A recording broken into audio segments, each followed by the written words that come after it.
So most startup accelerators, I would say, are a complete waste of time.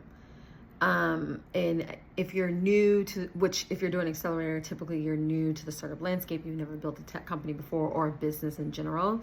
And so you have to be very careful before you sign up for a program. You even need to read and make sure that, you're not locked into some crazy business terms.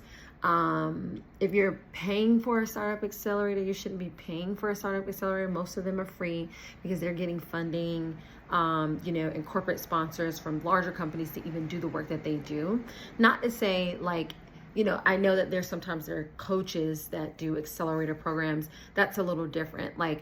I'm not talking about one-on-one when you're just working with one person, but if it's like a weekly, 3-month, typically is like a 8 to 12 week program, then typically those are free because you are like currency to them to be able to pitch to other corporations, VC funds, etc., to get capital to do the program in the first place. And so you just want to make sure that if you're applying to an accelerator, that when they have founders that have obviously been successful, that have gone through the program, and it's not just a big marketing thing.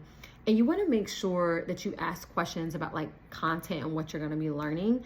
Now that's a little challenging because if you've never had exposure to that content, how do you know if it's good?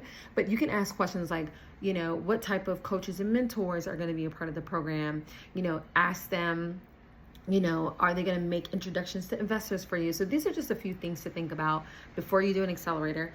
I know all about this stuff. I've been in tech for 15 years. I've done one of the most successful, tech accelerator programs called HF0s. Particularly, it was previously for just software engineers.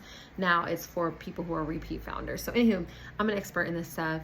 Book me for coaching or DM me if you have any questions.